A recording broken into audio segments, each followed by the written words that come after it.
Welcome to the Waiting Warriors podcast. I'm Michelle Bowler. I'm an Army wife of over 8 years, a mom of 4 little girls, and a huge believer that being a supportive military or first responder loved one is way easier when you connect with a community. In addition to sharing some of my own insights and journey, I have set out to interview waiting warriors around the world so we can all learn together from their triumphs and their struggles. Together, we can do so much more than just survive. We can thrive. And that is what being a waiting warrior is all about. Hey, Waiting Warriors. Welcome to another week on the Waiting Warriors podcast. I'm your host, Michelle. And this week we have a great guest, Ashley Weinert. She is an ARNG, another acronym because we love acronyms. Active Reserve National Guard spouse. Her husband's been in for 15 years, but they got married in 2016. So you kind of dove on into that. They've got a blended family with 5 kids, all pretty young. Yep. They're all under the age of 9. Woo, go you. And she's the owner of Counting Our Heroes Home, which is a monthly subscription box to help military kids count down during deployment. So welcome to the show. I'm excited to have you. We've talked, I actually have a box. I should have had it close where I could show you guys. It's a pretty box. I like the box. And when this airs, I'll do a unboxing, unveiling, or whatever with my kids because we have one for the girls, and I'm really excited. So you'll be able to see what's in those if you're on Instagram. So, Ashley, you married a career National Guardsman, but active reserve is different than just I'm used to active reserves because we were reserves.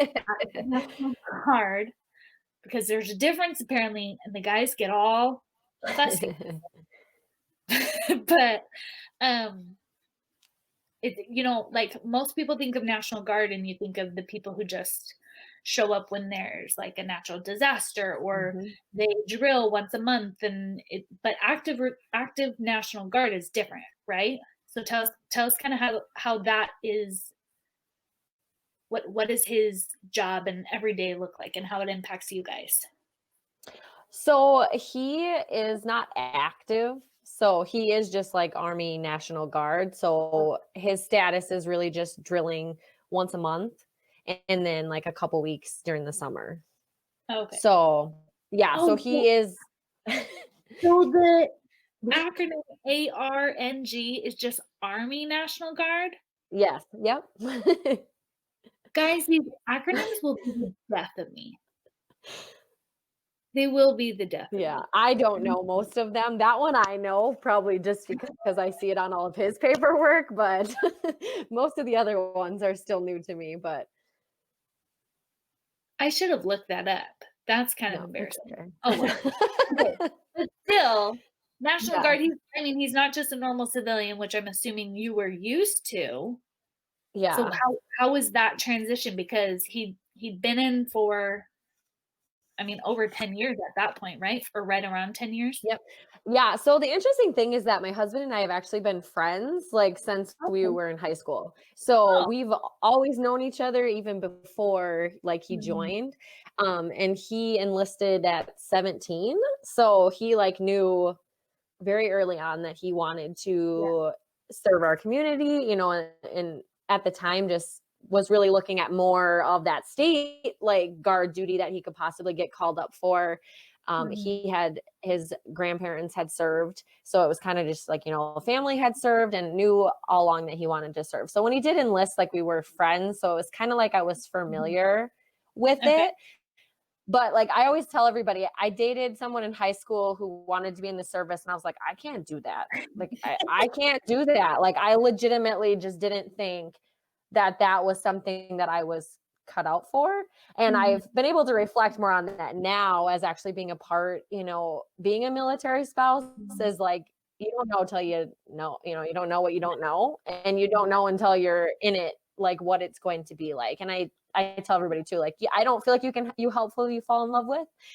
I obviously didn't expect to be friends with him for 13 years and then one day wake up and fall in love with him, which is pretty much like it happened. So um, it, it's just been, you don't know until you're in that situation. So I definitely had been like exposed to it. And when he deployed the first time, we were friends. I mean, but it's a different, obviously, perspective, being a waiting warrior, as a friend versus like being the spouse who's at home with the kids. So Mhm. his first deployment was 10 years ago. So his deployments were 10 years apart. So Okay. vastly different for him because, Yeah. all of our kids are 9 and under. So first time it's like no kids, no kids, Mhm. single, 21 is a way different deployment than, 31, 5 kids, married. And we I always say we jumped right in with 5 kids. It's not like we had a deployment with 1 and then 3 Yeah. or then 5. It was like 0. So, um, yeah, and I think too, like the interesting thing for me is, I always knew that he wanted to serve, long term. Like his goal was always to serve for 30 years. And so that's kind of Mhm. intimidating, I think, when you come in, like he had already been in for 10 years by the time. So kind of already knowing that that's the path that he's chosen, ahead of time is Yeah. it's a little bit daunting and not knowing what that means. I guess I probably honestly hoped and prayed that it meant he would never deploy. That obviously isn't how it happened, and it probably, I wouldn't say we're out of the woods yet either. So in that regard, and especially everything, I think, because he's done a few active duty, he's been called up to serve for like the hurricanes. And Right. then I just think everything with like, COVID and the pandemic, like the National Guard's being called up all the time. So there's a lot Mhm. more state like duty that's being asked, of them right now as well. So it's definitely not the most certain thing. We had some riots that were going on within our state too that they were called up for. And he wasn't called up because he had just gotten home from deployment, but it's like you just don't know. I mean, you don't know, and it's just really uncertain Yeah. what it's going to look The next like. one. Yeah, the next one he might be, because Yeah. that's, yeah, what his job is. So how does it I mean, how does it feel to be like a National Guard spouse? Because a lot of people, when they think of being a military spouse, it's like, yes, it's so hard, but you have this military spouse Mhm. community, which I like love the online military spouse community, and what the Waiting Warriors have become has been awesome. And I totally love that. But there also is a ton of support from the fact that, like, my neighbors knew Mhm. exactly what it was like when my husband was deployed, and somebody, like a friend, knew that Austin deployed the day before, so she brought me tacos. You know what I mean? Because she knows Mhm. that's what a woman needs when her Yeah. husband. But I also know we were reserves for, oh shoot, it was like 6 years, just over 6 years before we came active duty. So I also know it's very different. How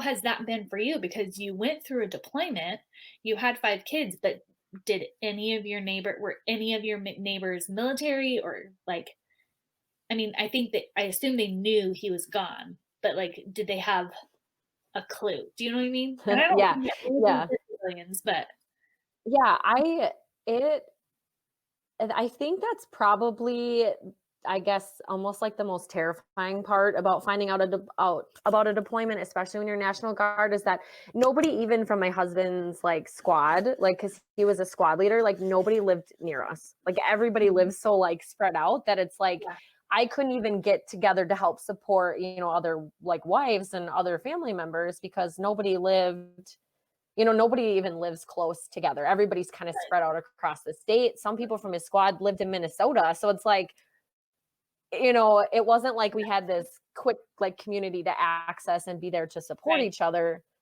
even from the people who were deploying, which makes it Mhm. extremely hard for your kids because Yeah. they're the only kid in school whose dad is deployed, and it's like nobody has any idea like what's going on or what they're experiencing, which is tricky too, because I would also say that our school staff isn't equipped to Yeah.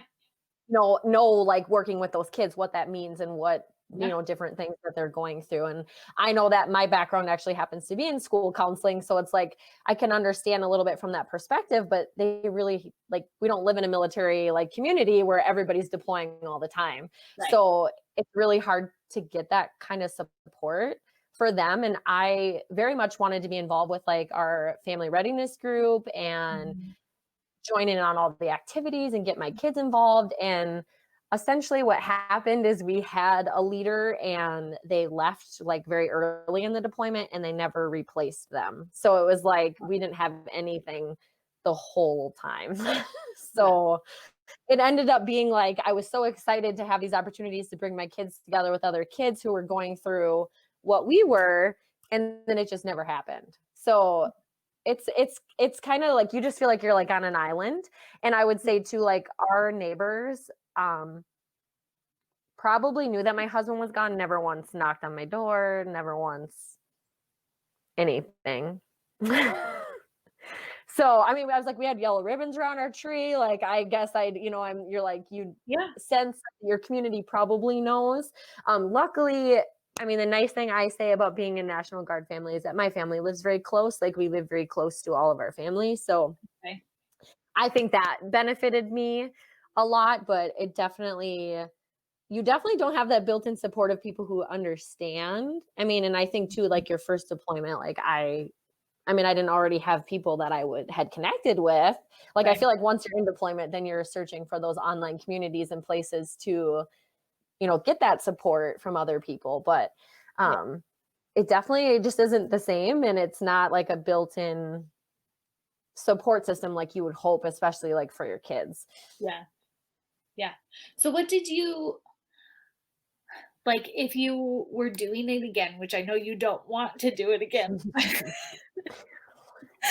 but like round two, say you were like you had young kids again, same neighbors, everything, like what would you do differently? Like do you feel like you just kind of muscled through this last deployment, or did you feel like you kind of made things happen for your own family since FRG wasn't an option and like your community, not necessarily your family was there, but like your community wasn't there? What would you do differently?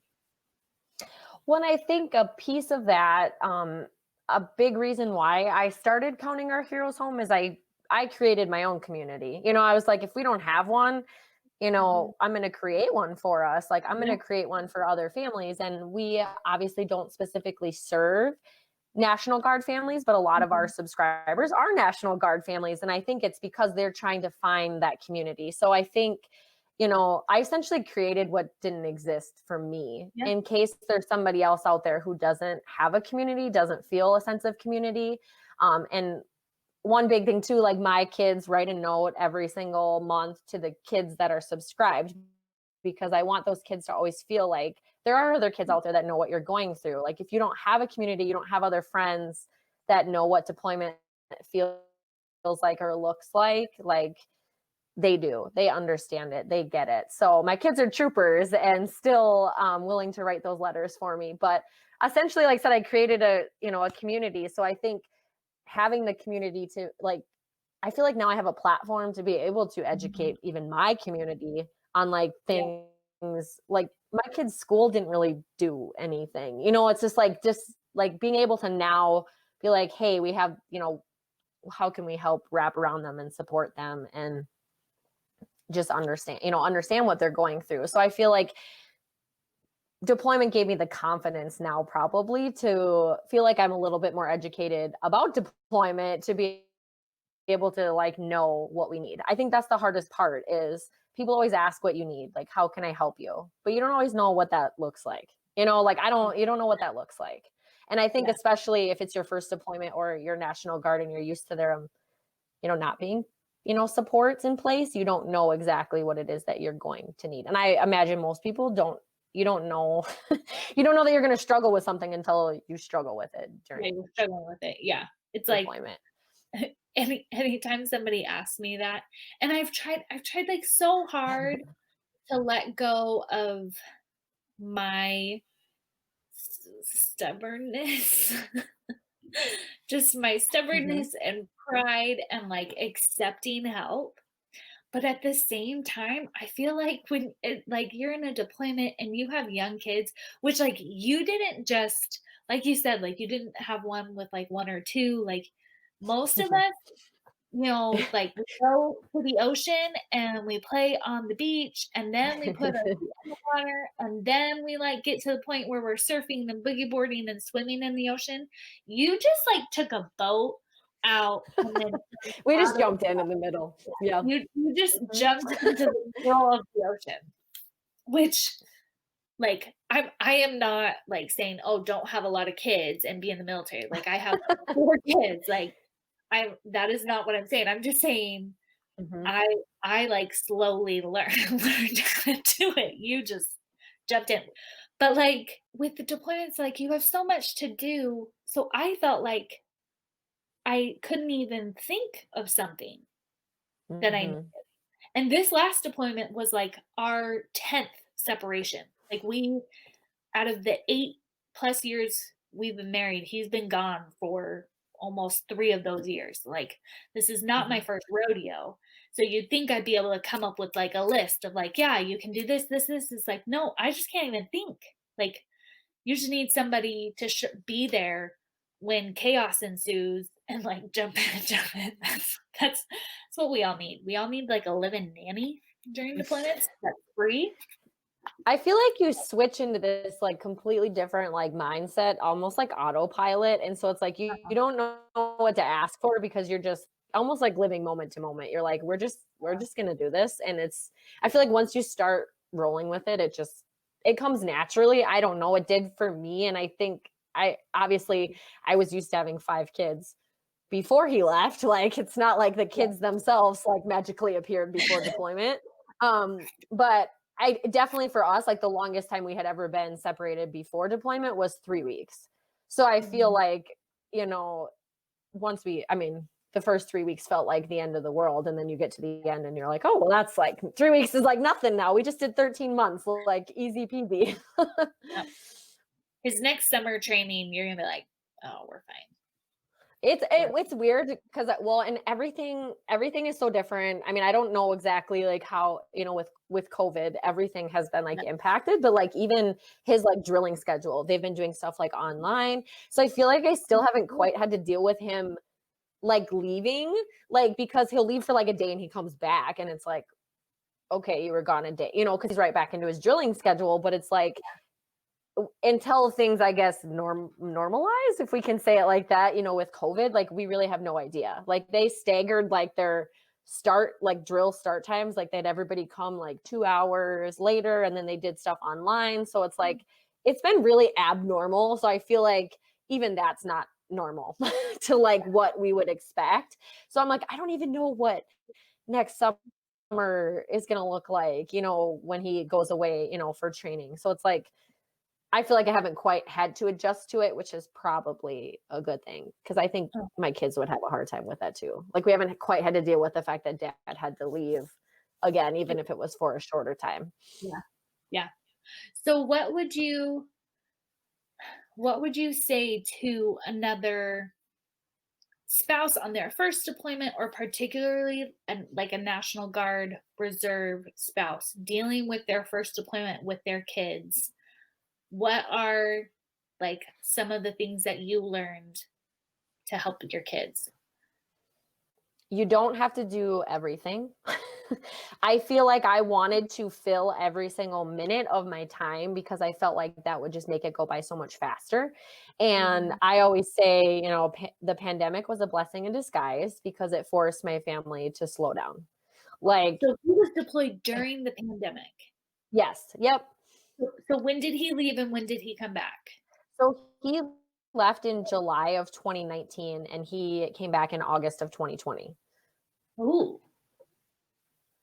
So yeah, ouch. it yeah, so it was it's been like I mean, it was a crazy I mean, for anybody who was going through, deployment this past year, but in ways I was like, it was a blessing because we slowed Yeah. down. My kids didn't have after, it's like we always joke that I'm the bus driver. Like I feel like as a parent, I drive my kids everywhere.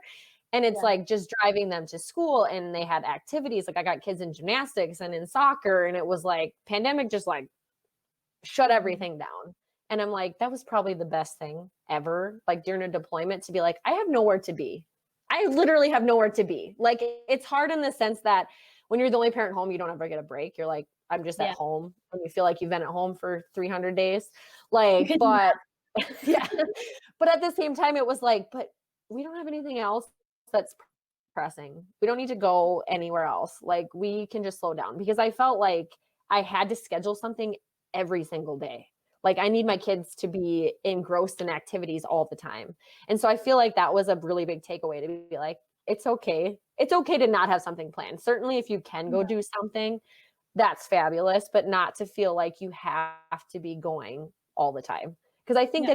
that almost wore me out even more. Like because Okay. I never felt like I had time to just be. I mean, you're never I had a toddler. You're never alone when you have a toddler. Like there's always somebody with you, even when you go to the bathroom. Like it's just a natural part of that, Yeah. especially during deployment and always feeling, I mean, and especially with a toddler, you're trying to, I don't know, you're trying to make sure your older kids know dad and they've had time with Mhm. dad. But my son was 1 when dad left. So it's like when they're Yeah. so young, you're like, okay, but remember dad, here's a picture. What does dad say? Let's talk to him on the phone. Like you're Mhm. always just trying to, you're always just trying to make sure that you're fostering that connection with them, especially when they're so little and they can't write letters or engage as well on a video chat or whatever your form of communication is. So I feel like my big thing is like slow down. Yeah. It's okay to take a breather. It's okay to not have things planned. I also think knowing now, and I think just more from starting a business and engaging more like in the military community, is there are so many free resources available that I didn't know anything about. Like, and Mhm. so I feel like I wish that, you know, and that's what I try to help like with my families with, but it's like there's a lot of things that your kids, especially for kids, that they could get for free to help support them throughout deployment. So to just know and be able to give people those resources, like when they're going through deployment. Yeah. And that's my biggest thing with like counting our heroes home is it's like, who has the time? I had a background, in school counseling and just knew how it could possibly impact my kids. But like, who wants to research all of the books that you should have and all the resources you should have and all the tools? Like, I feel like that's just not what's at the forefront of your mind. So just Yeah. wanting to be able to provide that for families so that they have one less thing that they have to worry about. Yeah. Which, like I just said, like my brain just has Yeah. I just can't even think. And I kind of love that you said though that it's okay to slow down because often I feel like 90% of the time the first advice that's given when somebody's like, "Oh, we're about to go through our first deployment," or he just left today. Everybody always says like, "Stay busy, stay busy." But I think like we have to remember, especially as parents, I can see how if you don't have kids, how that would maybe be different, but, Yeah. like, especially with Mhm. parents, you need to remember that you have to be able to, like, function, like, Mhm. you are not sprinting, this is like a marathon, and you gotta be able to keep a pace, and I know some people, like, one of my sisters, if she is in her house for more than 1 day straight, she's losing her mind. Whereas, like, if I have something every day, then I'm losing my mind. So I just love how you are like polar opposite of all the advice because I think it's important for people to hear. Like, just because that's somebody else's advice doesn't mean you have to take it and like feel like you have to wear yourself out because that's not helping you or your kids. Yeah, and maybe it's more my advice because my husband and I are very active, like hands-on parents. Mhm. Like we are always like playing with the kids, we're always on the ground, and it's just like I think you get worn out. Like you get worn Just out when it's just you. I was like, yeah, how can I do this all by myself? And so it's like, it's okay to just take a step back, or it's okay to turn on a movie and let's have a movie night. Like that's okay. Like we don't do that very often, like in my house. Like we're always playing outside. But I was like, you know what? I'm tired. I just want to sit here. Like especially our toddler had so many ear infections, had tubes, like he had RSV, like pneumonia, like we were in the hospital. Like when you're dealing with all that other stuff too, you're dealing with like health issues and you're just like sometimes we are just surviving. Like, I hate to say that, but Mhm. sometimes you're just in survival mode. And so Yeah. I feel like it's just important to recognize that, like, you are going to feel overwhelmed, but it's okay to just be. And I think, like, I thought that just for the pandemic in general, that was just great. We can just be, like, we don't have to go anywhere. I'm secretly an introvert. People don't see that, but I'm like, it's way too peoply outside most of the time for me. So, like, the pandemic, I was like, I can stay inside. I don't have to go anywhere. Like, this is fabulous. Like, let's just, like, enjoy being in our space. So I feel like in some ways it's just nice to just relax and slow down. That's always, like, the first thing I tell people is, like, it's the same as, like, you don't feel like you have to start a new hobby, because I feel like starting something brand new. Well, I started the business, so I guess That's maybe it's a little contradictory, but it's like, if I just started, like, I don't know, knitting, and I'd never knitted before, that would probably stress me out more. So it's like, I always tell people, I'm like, you don't have to start something new, but I always feel like I just like personal development. So, like, I love reading books. Mhm. And so I'm like, I would love reading books about new things to try, but I don't Mhm. necessarily want to try to learn how to do all of those things. Yeah. So what was the tipping point during the deployment that like made you say, okay, I've got to start counting our heroes home? Like, was Yeah. it So just nothing was there the for the interesting kids? Yeah, so a big thing was, like, resources. The interesting thing is that I really wanted something to look forward to myself. So I Mhm. had actually subscribed to a few different, like, subscription boxes, and it wasn't really, like, exposed to it before then, of just different things. Mhm. I'm like, and Brave Crate is one that I subscribe to, which is for military spouses. Yeah, And love I her. loved, like, having something that I got every single month that was, like, helping me count down. And I was like, does this exist for kids? Because it's like, my kids would be like, oh, mom, your box is here. Like, they were Yeah. getting excited for me. And I was like, but then I kind of felt guilty, because I'm like, well, it's not really for My you. kids my kids got so mad that I got something in the mail and they didn't. I was like, well, sorry.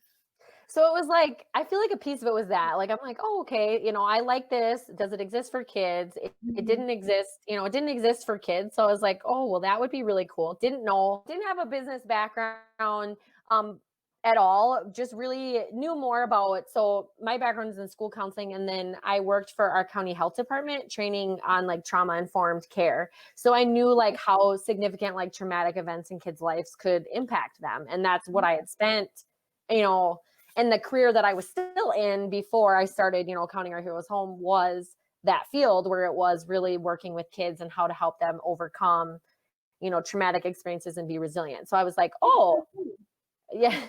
I'm like, I have all these tools, like, in this toolkit, from my background and my experience, that I could offer to families.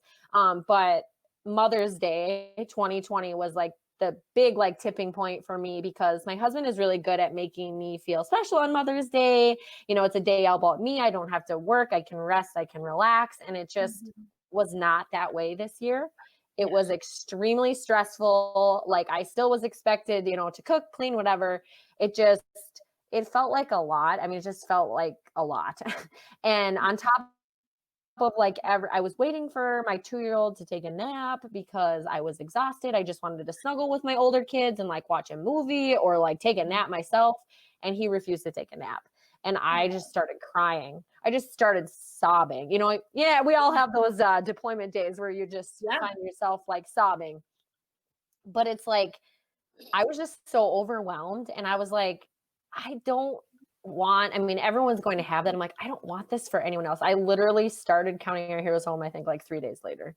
Like, because Yeah. I was like, this doesn't need to be so hard. I mean, you're still going to have your struggles. I can't take Yeah. that away completely. Right. I can't, but I am just super passionate. I mean, I'm super passionate about helping other people that are going through this, because I don't want anybody to feel alone. I don't want anyone to think, like, hey, my neighbors aren't knocking on my door. Like, there's something wrong. Like, I'm Mhm. going to knock on your door then, and I'm going to check in, and I'm going to make sure that you're doing okay. Like, I'm going to give you the words of encouragement that you need to, like, keep going today. Cause I just don't want anybody to feel alone, or feel like they don't Yeah. have, the resources available to them, and, Yeah.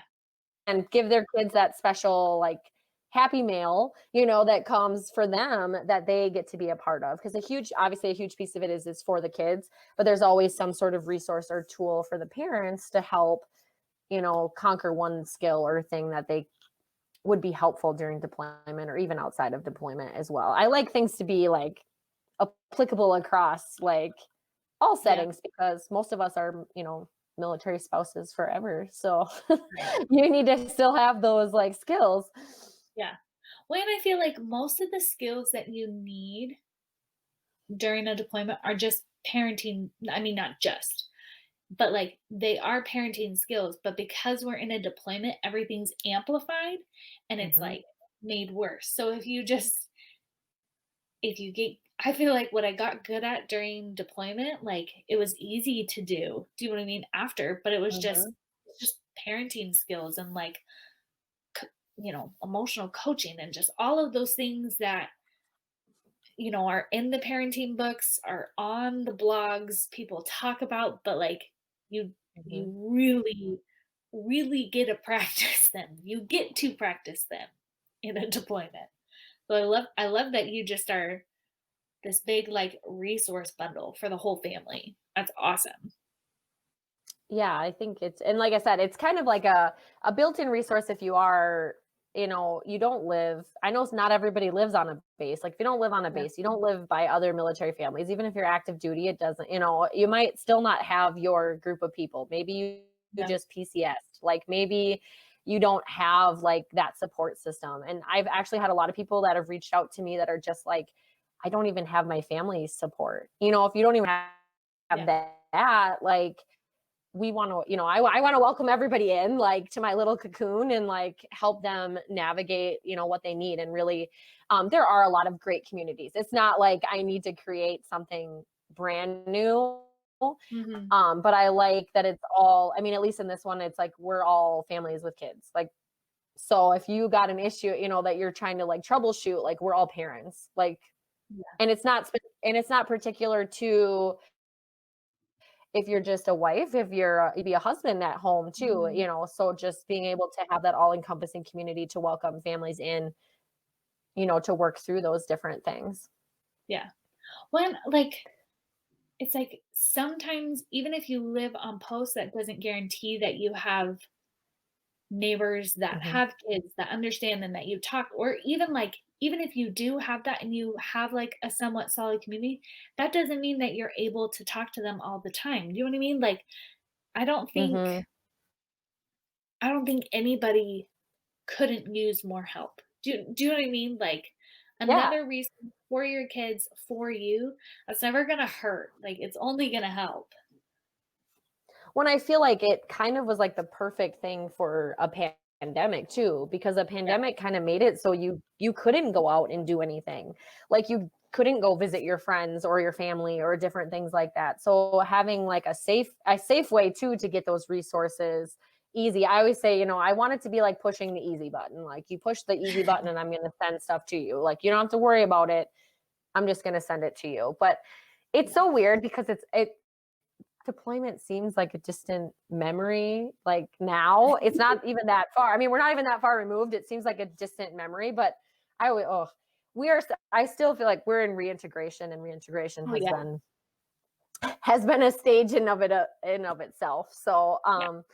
it definitely, and I certainly would love, like, I'm like even thinking ahead. I'm like, I would love to expand and we could do stuff with reintegration, like, because I feel like that was a whole different thing. But a lot of times, what I will tell my families is if I send them a book or a resource that I feel like is super helpful, um, to like hang on to it, like hang on to that one for reintegration, because you're going to want to revisit that topic. You're going to want to read this book again to understand, Yeah. the emotions that your kids are feeling and why they're terrified every time dad goes to the bathroom. Like, even though dad's just in the other room, like, Yeah. but I think it's crazy too, because I think there's things I miss about deployment, because when my husband's home, it's like they don't just need me, and sometimes they don't pick me to like hang out with or play with or do different things with. So it just provided kind of a unique opportunity to grow my relationship with all my kids. So, Mhm. which is hard when you have, when you have five of Yeah. them, it's hard in itself. But like, I feel like I felt like my kids actually worked more cooperatively together during deployment than they do outside of deployment. So I think there were certain things that were like awesome that I wish I could carry with us all the time. Yeah.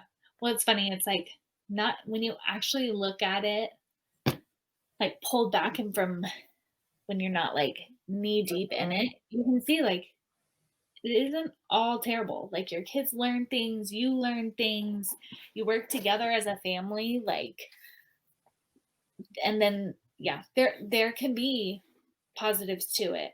And then yeah, reintegration is like a whole new thing. A whole new thing. Mhm.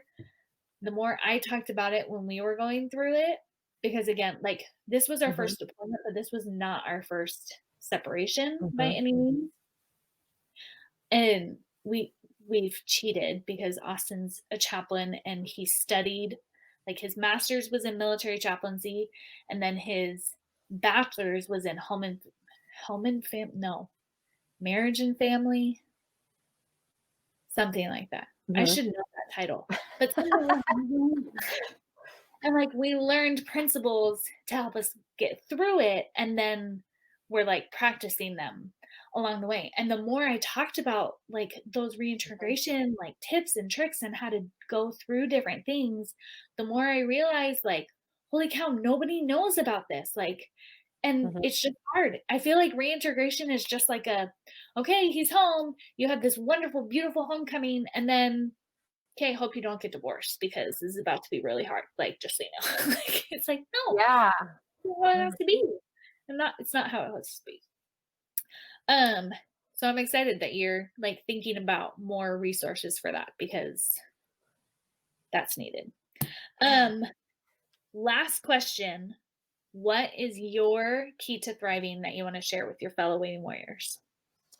So mine kind of goes along with that whole like slow down, but let go of perfection. Mm, So I am a perfectionist at heart. And so it was, I prepared. I mean, I feel like I prepared for deployment like I was studying for an exam. Like I wanted to ace the test. Like I wanted it to be perfect. Is there a perfect deployment? I don't think that exists. But I think and obviously like I feel like my perfectionism helps me in most walks of yeah, life yeah. because I'm always striving for things, to go well. And I want us all to be successful. I always tell my kids, I said, we're all a part of the same team. If one of us wins, we all win. If one of us loses, we all lose. So I feel like it was like, I trying to get everybody together, rally the troops, and have a cohesive, like perfect journey. But I think much like just parenthood in general, like it's not perfect for anybody. We have like this unrealistic expectation of what it is. Like I think we don't share most people don't share when we're screaming at our kids and we're crying and like it's awful. We share when our kids are going to bed on time and they're eating all of their food and it's not, so I just think like there's those unrealistic ideals. That's why I hate to tell people like you'll get through deployment stronger because they're always like, what? Are you Like, sure? yeah, like, are you sure that's, and I know for some people that's definitely not the case. Like, and it doesn't always, I mean, it doesn't always feel like that. And that's definitely not the case. So I don't want to be unrealistic, but it's just like letting go of the fact that everything has to run smoothly, which is just super hard for me to, I'm like, okay, I'm the super active hands-on parent. My kids don't have electronics, but I'm like, oh my gosh, but maybe it's okay if they do, like maybe it's okay if I go against my rule because I would rather things run smoothly. So I feel like the key to thriving is just like you don't have to follow the plan to a T. Like you can have a plan, but you have to understand that it's going to change. Every single day you might be making tweaks to that plan. You just might have to change, or it might be like 6 months down the road and you're like, okay, it's not working at all. Like instead of being right, I'd rather it work well. And like I said, again, we don't share. Like I wish, like I remember talking to one of my friends and I'm like, oh my gosh, your kids like sleep and you have no idea what it's like, when your kids don't, my kids are not very good sleepers. And so I'm still not sleepy through the night and my kids Oh, my youngest is almost 3. So, it's like you think that, and then my friend will be like, oh my gosh, but my kids did A, B, C, and D. And I was like, what? I just assumed your kids were perfect because that's the part that you show me on Facebook. And me sitting over here in my like living room is like, oh my gosh, I'm the only parent that's like experiencing this. So I think it's just like realizing that perfection doesn't really exist. People are just sharing little tidbits, of their life, and deployment is going to be 100% what you make of it. Like, honestly, I didn't go into deployment thinking that I was going to start a business and, completely, I left my career. Like, I left my full-time career to, pursue helping military families. Like, I did not see it going that way. I'm really happy it did, because I feel like I found something that makes me super passionate, to get up and do every single day. But it really is about, again, I walked away from that perfect plan that I had created for my life and for my family. And I let go of that perfection, and, to create something even better. So I think if we can just let go of those expectations that we put on ourselves to always be perfect, I think as parents, like we put a lot of pressure on ourselves to be perfect. Especially, I think like holidays, just different things, like we want everything to be perfect. Yeah. Somebody's going to be disappointed, but like it's just going to happen. I mean, one of your kids is going to be disappointed, throughout deployment. They're going to be sad. They're going to, and I think like that's kind of, as I went on, it was like, okay, my kids actually did better knowing that I would try to hide my emotions. They actually did so much better knowing that I was sad. Mom gets sad too, because sadness is a normal human emotion. So I feel like it was like, I have to be perfect. I can't cry. We always have to be busy. And then it was like, okay, but we don't have to do any of those things.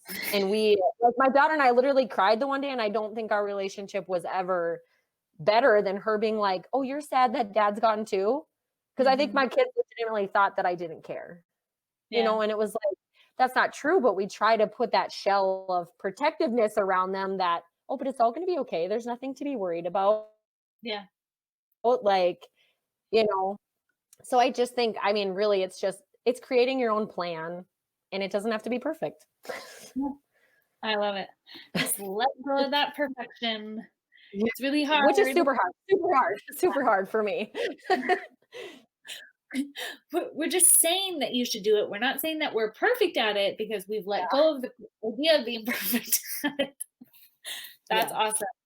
Well, thank you so much for being on the show. If people want to connect with you, if they want to check out, I was going to say Our Counting Heroes Home, like Counting Our Heroes Home. What's the best way for them to do that? So we have a couple different ways. So our website is just www.countingourheroeshome.com. And then our Instagram and both our Facebook is @countingourheroeshome. So everything lowercase, super easy, and the same. So if you want to follow us on any of those platforms. Yeah, love it. Well, thank you so much for coming on. Thank you for sharing. Thanks for having me. You're just, I like really love what you're doing. I love what you're offering, and the ways that you can help both the spouse and the family. So guys, Waiting Warriors, if you are like going through a deployment, don't feel like you have to muscle your way through it. Like, you do not have to do it alone.